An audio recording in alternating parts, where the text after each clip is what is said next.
আজকের এই ভিডিওতে আমি তোমাদের সঙ্গে শেয়ার করব 2024-25 সেশনে স্বামী বিবেকানন্দ স্কলারশিপের আবেদন কবে শুরু হবে, তোমাদের এই স্কলারশিপে আবেদনের জন্য কি কি যোগ্যতা লাগবে, কত টাকা দেওয়া হবে, কি কি ডকুমেন্টস লাগবে, কিভাবে আবেদন করবে, প্রত্যেকটি বিষয় A to Z ইন ডিটেলসে আলোচনা করব। কাজের ভিডিওটি সম্পূর্ণ দেখো এবং ভালো লাগলে অবশ্যই চ্যানেলটিকে সাবস্ক্রাইব করো। তো সর্বপ্রথম এই অফিসিয়াল পোর্টালে তোমরা যদি আসতে চাও তাহলে sbmcm.wbhed.gov.in এই অফিসিয়াল পোর্টালে তোমরা কিন্তু সরাসরি চলে আসতে পারো। তো এবার আমরা দেখে নেব এই স্কলারশিপের জন্য কি কি যোগ্যতা লাগবে আবেদন করার জন্য। তো তোমরা যারা আবেদন করবে তোমাদের কি কি যোগ্যতা লাগবে।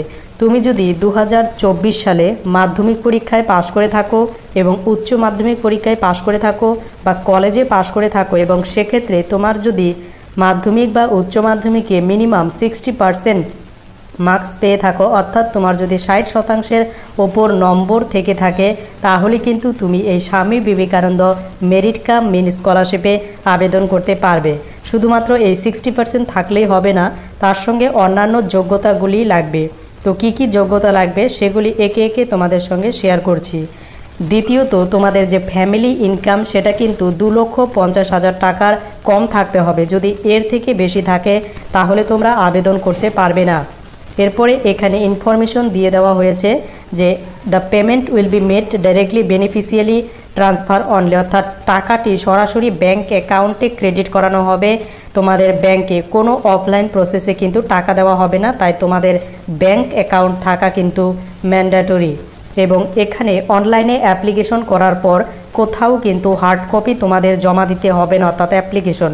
কিন্তু অনেক সময় তোমাদের কলেজ বা তোমাদের স্কুলে অনেক সময় হার্ড কপি চাইবে বা তোমাদের ফর্মটা চাইবে, তো সেক্ষেত্রে তুমি কিন্তু জমা দেবে। তো এরপরে একটা খুবই গুরুত্বপূর্ণ ইনফরমেশন এখানে কিন্তু বলে দেওয়া রয়েছে যে candidate opting for this scholarship and fund eligible will not be allow enjoy any other government বা সেন্ট্রাল স্কলারশিপ, অর্থাৎ তুমি যদি এই স্কলারশিপ থেকে টাকা পেয়ে থাকো তাহলে তুমি অন্যান্য সরকারি স্কলারশিপ থেকে টাকা দেওয়া হবে না বা তুমি কিন্তু অন্য স্কলারশিপে আবেদন করতে পারবে না। তবে এখানে বলে দেওয়া রয়েছে কলেজ থেকে তোমাদের যদি পার্সোনালি কোনো স্কলারশিপ দেয় সেক্ষেত্রে সেটা ইফেক্ট হবে না, অর্থাৎ সরকারি স্কলারশিপ তুমি কিন্তু একটি আবেদন করতে পারবে। তো এখানে কত টাকা দেওয়া হবে, উচ্চ মাধ্যমিক পাস করে কলেজে পড়াশোনা করলে আর্টস নিয়ে সেক্ষেত্রে তোমাকে 12,000 টাকা, কমার্স নিয়ে পড়লেও 12,000 টাকা এবং সায়েন্স নিয়ে পড়লে 18,000 টাকা এই স্কলারশিপ থেকে পেয়ে যাবে। এরপর যারা প্রফেশনাল কোর্সগুলি করবে তো প্রফেশনাল কোর্সে প্রত্যেক বছর কিন্তু 18,000 টাকা করে দেওয়া হবে। এরপরে তোমরা যারা এইচএস পাস করে, অর্থাৎ তোমরা যারা মাধ্যমিক পাস করে 11-এ অ্যাডমিশন নেবে তোমরাও কিন্তু 12,000 টাকা প্রত্যেক বছর পাবে। যারা ডিএলএড করবে তাদের ক্ষেত্রেও 12,000 টাকা করে প্রত্যেক বছর দেওয়া হবে এবং প্রত্যেক ক্ষেত্রেই কিন্তু 60% মার্কস থাকা ম্যান্ডেটরি। এবং তোমরা যারা উচ্চ মাধ্যমিকের পর বিভিন্ন ইউজি ইঞ্জিনিয়ারিং বা বিভিন্ন প্রফেশনাল কোর্সগুলি করবে, যেগুলো ডিপ্লোমা কোর্সও হতে পারে বা এআইসিটিও হতে পারে অ্যাপ্রুভ, সেক্ষেত্রে তুমি কিন্তু বছরে 60,000 টাকা করে পেয়ে যাবে। এবং যারা পলিটেকনিক কোর্স করবে মাধ্যমিক পরীক্ষা দেওয়ার পর তারা কিন্তু 18,000 টাকা করে এই স্কলারশিপ থেকে টাকা পাবে। তো এই স্কলারশিপে আবেদন করলেই কি সবাই টাকা পাবে? তো এর উত্তর কিন্তু হ্যাঁ, তোমাদের যদি যোগ্যতা থাকে তাহলে অবশ্যই তুমি টাকা পাবে। কারণ এখানে বলে দেওয়া রয়েছে তোমাদের কি কি চেক করা হবে। প্রথমত তোমাদের যে ফ্যামিলি ইনকাম সেটা কম আছে কিনা, এবং দ্বিতীয়ত তোমাদের যে মার্কশিট রয়েছে এবং তুমি অন্যান্য স্কলারশিপে আবেদন করেছো কিনা সেই বিষয়গুলি কিন্তু তারা খুঁটিয়ে দেখবেন, তারপর কিন্তু তোমাকে স্কলারশিপটি দিয়ে দেওয়া হবে। তো এরপরে দেখে নেব এই স্কলারশিপে আবেদনের জন্য কোন কোন ডকুমেন্টস তোমাদের লাগবে। এই স্কলারশিপে আবেদন করার জন্য তুমি যদি মাধ্যমিক পরীক্ষায় পাশ করে থাকো তাহলে মাধ্যমিকের বোথ সাইড এখানে আপলোড করতে হবে, অর্থাৎ এক সাইড আপলোড করলে হবে না, তোমাকে যখন অনলাইনে অ্যাপ্লিকেশন হবে তোমার বোথ সাইড আপলোড করতে হবে। দ্বিতীয়ত, তুমি লাস্ট যে এক্সামে পাস করেছো যদি উচ্চ মাধ্যমিক হয়ে থাকে তাহলে উচ্চ মাধ্যমিকের কিন্তু বোথ সাইড মার্কশিট কিন্তু আপলোড করতে হবে। তৃতীয়ত, তোমাদের অ্যাডমিশন রিসিভ কপি লাগবে এবং তোমাদের ইনকাম সার্টিফিকেট লাগবে ফ্যামিলির, এবং কন্যাশ্রী ক্যান্ডিডেটদের কিন্তু লাগবে না। তো এক্ষেত্রে ইনকাম সার্টিফিকেট তোমাদের কিন্তু সেখান থেকে আনলে হবে না, তোমাদের কিন্তু বিডিও ইনকাম লাগবে বা এসডিও ইনকাম লাগবে।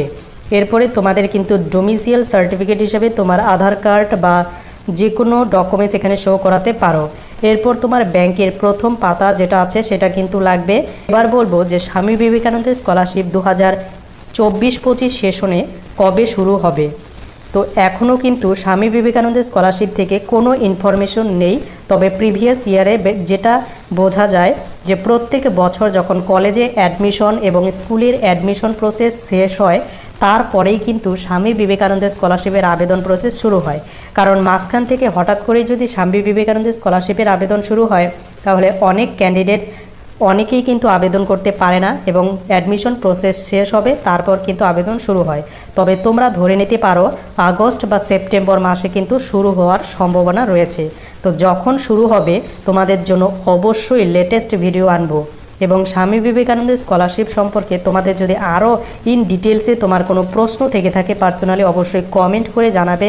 এবং তার সঙ্গে এখানে একটি নম্বর দেখতে পারবে, হেল্পলাইন নম্বর। তোমরা এই হেল্পলাইন নম্বরে যখন তখন ফোন করে কিন্তু জেনে নিতে পারো তোমার যদি কোনো পার্সোনাল কোশ্চেন থেকে থাকে। তো এই পর্যন্ত ছিল Swami Vivekananda scholarship related video. তো ভিডিওটি কেমন লাগলো অবশ্যই কমেন্ট করে জানাতে ভুলো না।